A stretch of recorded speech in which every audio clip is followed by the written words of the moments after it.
Bismillahirrahmanirrahim. Assalamualaikum warahmatullahi wabarakatuh. Apa kabar semua? Semoga sehat dan tetap semangat. Oke, di video kali ini saya akan membahas materi yang masih berkaitan dengan evaluasi pembelajaran. Oke, suara saya agak-agak serak, nggak apa-apa ya. Oke, masih dengan evaluasi pembelajaran, yaitu tentang uji validitas. Oke, uji validitas ini penting untuk seorang guru, pendidik, bahkan peneliti. Kenapa? Karena uji validitas ini untuk membuktikan bahwa instrumen atau alat ukur yang kita gunakan itu valid atau belum, seperti itu. Oke, sebelum kita pelajari bagaimana cara uji atau pembuktian validitas, kita masuk ke definisi terlebih dahulu. Apa itu validitas? Validitas adalah ketepatan ya, ketepatan instrumen atau alat ukur yang digunakan untuk mengukur.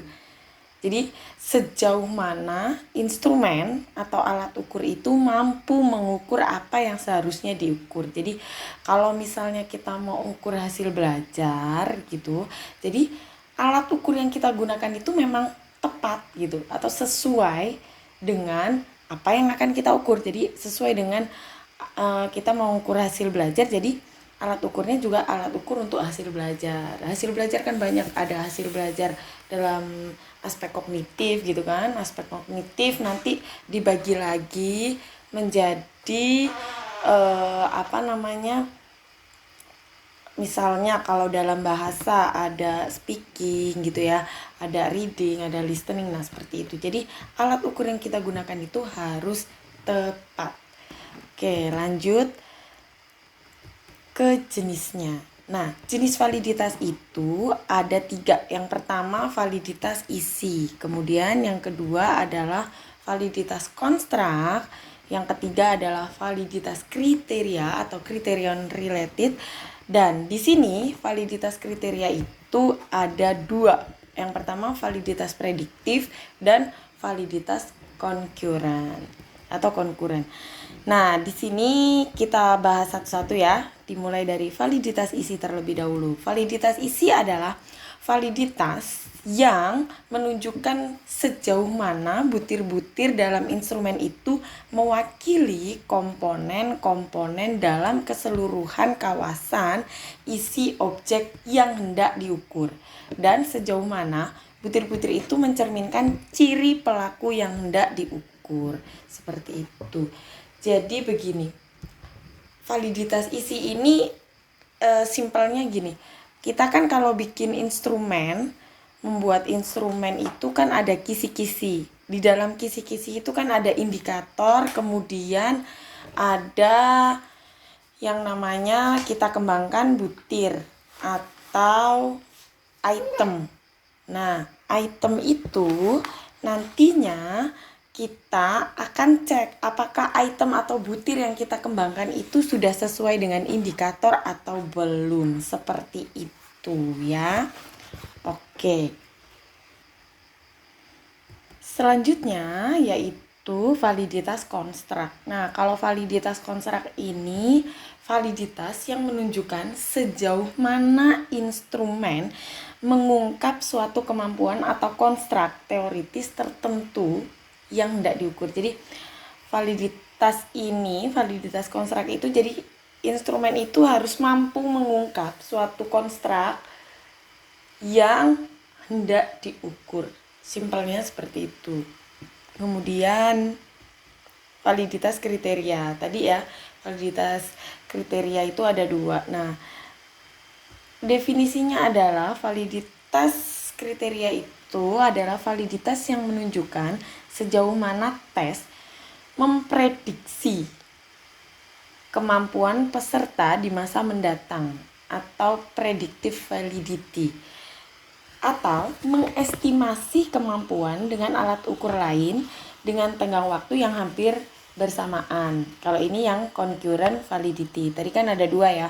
Validitas kriteria itu ada yang prediktif dan concurrent. Jadi kalau prediktif itu bisa digunakan untuk memprediksi. Tapi kalau yang concurrent itu mampu mengestimasi kemampuan dengan alat ukur lain dengan tenggang waktu yang hampir bersamaan gitu. Jadi intinya validitas kriteria ini bisa untuk melihat masa mendatang itu kalau dia dites dengan alat ini next gitu, atau akan datangnya dia akan seperti apa nih, prediksi nilai-nilai dia seperti itu.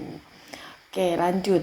Nah, dalam evaluasi pembelajaran ini untuk seorang pendidik atau guru ini masih sebatas simple aja, kita nggak belajar lebih detail terkait validitas validitas kriteria dan validitas konstruk ya.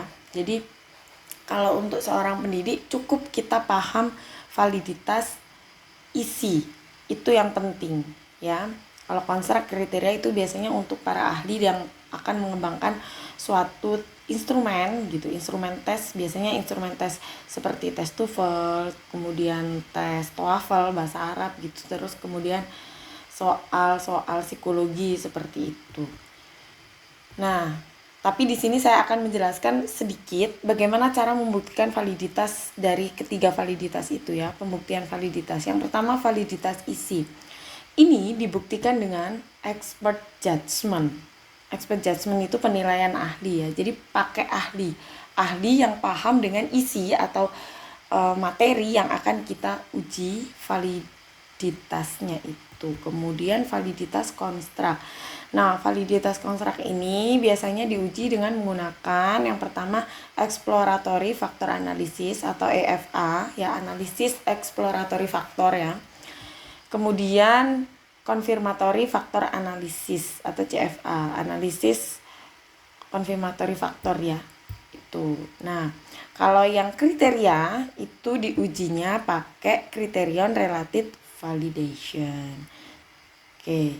Nah, dari ketiga pembuktian validitas ini, kalau untuk seorang pendidik cukup belajar yang ini saja. Yang ini, validitas isi. Cukup ini saja. Ya. Jadi kita harus paham, sebagai seorang pendidik harus paham di sini validitas isi. Kalau yang konstruk ini dan kriteria ini untuk para ahli atau peneliti yang akan mengembangkan sebuah instrumen ya, seperti instrumen tes psikologi seperti itu atau instrumen tes TOEFL ya. Oke, bagaimana nih caranya untuk uji validitas isi, karena ini yang sangat penting ya. Jadi ini aja yang harus dipelajari. Oke, yang pertama nih caranya kan tadi dengan expert judgment. Nah, expert judgment ini kan penilaian ahli ya. Nah, gimana caranya? Kita harus menggunakan koefisien validitas Aiken. Jadi langkahnya itu gini. Expert judgment ini kan penilaian ahli. Penilaian ahli. Nah, bagaimana caranya? Kita paling tidak minimal gitu harus ada 3 ahli. Jadi ahli 1, ahli 2, dan ahli 3. Ini harus sesuai dengan bidang ilmunya. Bidang ilmunya harus oke, maksudnya harus tepat ya. Misalnya nih, kita mau mengembangkan instrumen tes hasil belajar ya, hasil belajar kognitif tentang kemampuan atau pemahaman siswa terhadap bangun datar, dah gitu aja ya, bangun datar. Nah, bangun datar berarti kan dalam matematika tuh.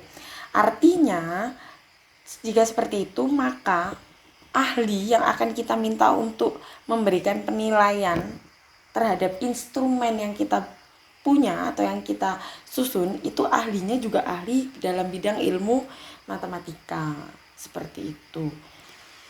Nah, setelah ahli itu kita peroleh, kemudian ahli itu memberikan penilaian terhadap instrumen yang kita kembangkan, kemudian hasil penilaian ahli itu kita analisis dulu dengan menggunakan koefisien validitas Aikens V. Rumusnya yaitu V sama dengan sigma S per N kali C min 1. Nah, V itu ya koefisien validitas icons-nya ya, atau V itu indeks kesepakatan ahli atau rater mengenai validitas butir. Kemudian S-nya adalah skor yang diberikan setiap ahli atau rater dikurangi skor terendah atau minimal dalam kategori yang dipakai. Kemudian N adalah banyaknya ahli. Kalau ahlinya 3 berarti N-nya 3 ya. Kemudian C adalah nilai maksimal dalam kategori yang dipilih. Kriterianya untuk pembuktian validitas isi, kriterianya adalah jika nilai V kurang dari 0,4 itu artinya kurang valid. Kalau antara 0,4 sampai 8 itu valid, lebih dari 0,8 itu sangat valid. Nah, di sini saya mau memberikan contoh bagaimana cara melakukan uji validitas isi ya. Caranya yang pertama, karena kita harus mengembangkan instrumennya ya. Instrumen itu kan kita kembangkan. Nah, pada saat mengembangkan instrumen itu kan kita punya yang namanya kisi-kisi. Nah, bagaimana cara mengembangkan instrumen? Kalau ada yang belum paham bisa cek video saya, ada video yang pertama dan kedua itu ya. Nah, di sini nih, misal nih, ini adalah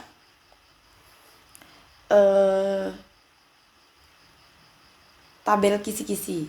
Di sini kan ada indikator. Nah, kemudian di sini ada item atau pertanyaannya.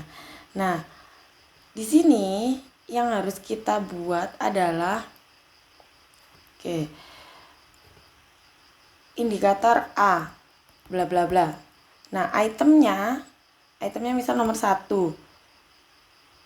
Misal sebutkan dan seterusnya. Nah, di situ kita buat tambahan tabel ya. Kita ambil indikator, item, kemudian kita kasih tabel checklist penilaian ya. Oke, misal di sini ada 5 lah ya. Kita pakai skala Likert. Misal di sini SS sangat sesuai.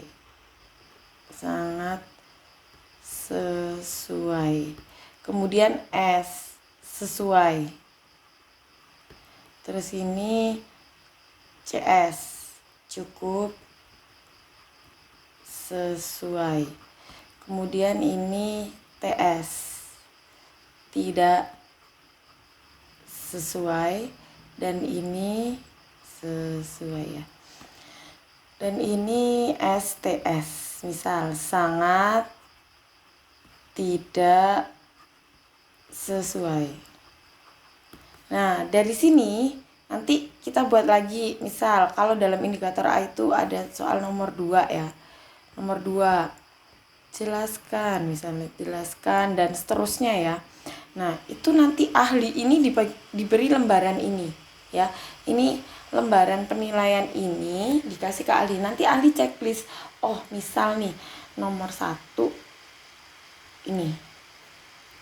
Nomor 2 ini. Gitu. Jadi nanti ahli checklist.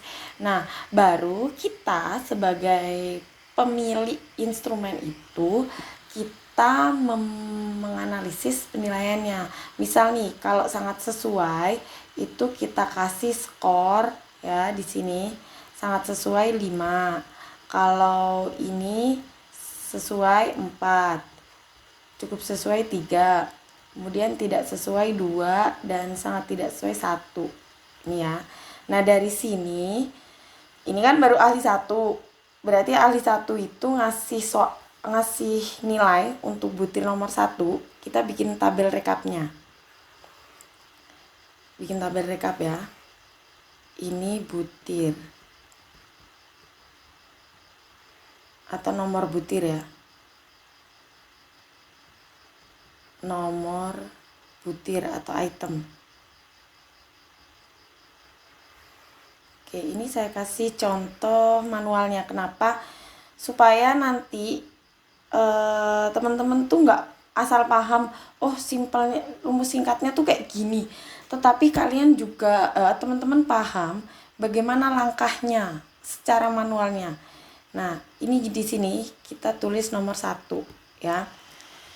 Nomor 1 ya, butir nomor 1, nanti nomor 2, nomor 3 dan seterusnya. Nah, kemudian di sini ada ahli 1. Ini ahli 1 ya. Terus ahli kedua. Oke, kemudian ahli 3. Nah, misal nih sorry ya, saya batuk. Misal dari ahli 3 ahli itu sudah kasih nilai. Nomor 1 nih, ahli 1. Ini misal kasih skor 5. Nah, ahli 2 juga kasih skor 5. Ahli 3 misalnya 3. Nah, ini misal ya. Dari situ kita cari rumusnya tadi kan, V sama dengan sigma S per N kali C min 1. Ini kan ya rumusnya. Nah, artinya kita cari S. S itu kan nilai yang diberikan ahli dikurangi 1. Berarti kita cari S1 dulu. S1 tuh ini. Ini kan. Nih, ini taruh sini. Dikurangi 1 ya. Berarti di sini 4. Nanti S2 4 juga. Nah, S3-nya berarti S untuk dari ahli 3 ya. Itu berarti 2. Nah, kemudian kita jumlahkan berarti kan. Nah, sigma S-nya berarti berapa? Nah, ini ya. 4 tambah 2 atau 10 ya. 10. Oke, ini sigma S. Sigma S. Oke. Kemudian setelah sigma S, N. N itu berapa N-nya? N-nya 3. N-nya 3. Oke. Kemudian ini tabelnya jelek banget ya, nggak apa-apa ya. C. C itu apa tadi? Nilai maksimal yang nilai maksimal yang diberikan ahli. Berarti ini kan maksimalnya. Ini. Maksimal. Berarti dia 5. Jadi kalau C min 1 berarti 5 dikurang 1, 4 ya. Baru kita substitusi ke sini. Biar kita tahu V. Berarti sigma S-nya 10 dibagi N-nya 3 kali 4. Berarti 10 per 12. Sama-sama dibagi 2. 5 per 6. Ya. Atau 5 bagi 6 berapa? 0,8. Ya, 83. 0,83333 gitu ya. Nah, artinya V-nya di sini 0,83. Nah, berarti apa? Kriterianya masuk apa? Sangat valid. Ya, sangat valid. Nah, nanti ini baru butir 1 ya. Nah, nanti kalau butirnya ada 5 berarti kita ngitung 5 kali. Nanti nomor 2 kita hitung, nomor 3 dan seterusnya. Ya. Dan seterusnya. Oke, ini cara manualnya. Kenapa saya berikan contoh manualnya supaya teman-teman paham. Nggak asal jadi oh kalau pakai rumus Excel kayak gini enak gitu kan. Tetapi paham konsepnya. Jadi alurnya dari kita bikin instrumen, ada indikator, ada item, kita buat lembar penilaian diberikan ahli, kemudian baru ahli memberi nilai, baru kita uji atau kita analisis dengan koefisien validitas icon V dengan rumus V sama dengan sigma S per N kali C min 1. Oke, untuk contohnya yang di Excel kita lihat. Oke, cekidot. Ini dia Excelnya. Nah, ini Excelnya saya zoom dulu ya biar kelihatan.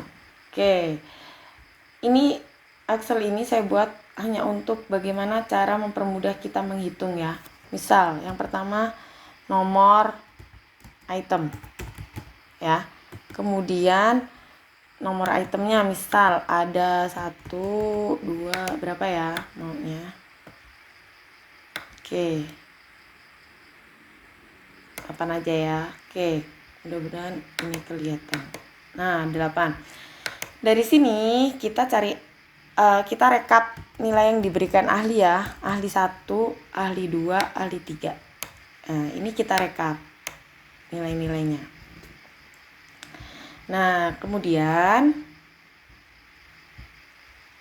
biar enak lihatnya. Nah, ahli 1 ini misal tadi penilaiannya kan dari kita buat skalanya 5 ya. Berarti saya buat datanya dulu. Run between ini random ya, karena buat contoh nanti kalau sesungguhnya uji validasi ya jangan run between di input manual. Misal ahli 1 ngasih berapa, skornya 5, ahli 2 4, ahli 3 misal 5, seperti itu ya. Ingat ya, jangan pakai run between ya kalau sesungguhnya ya. Oke, 1,5.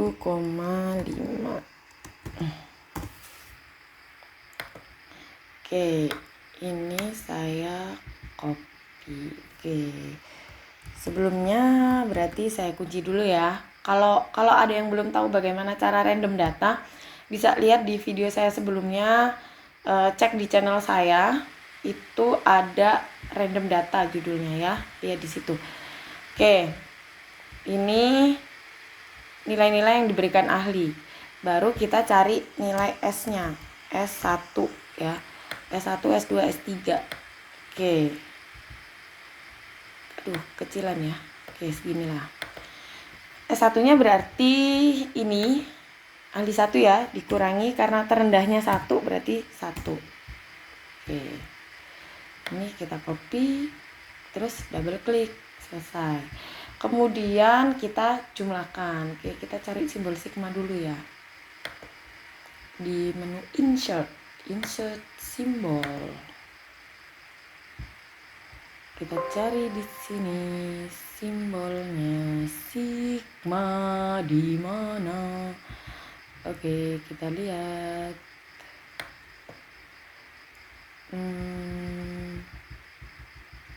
Sebentar ya guys. Sabar ya guys. Oke, ini dia. Sigma S. Oke. Sigma S berarti jumlah ya. Jumlah dari ini. S1, S2 ini. Ini kan? Ini kita jumlah. Oke ya. Ini udah jumlah. Kita double klik. Oke, ini jumlahnya. Kemudian saya kecilin ya. Setelah sigma S apa? N. Ahlinya ada berapa? 3. Kita ketik aja 3 secara manual ya. Oke, kemudian apa?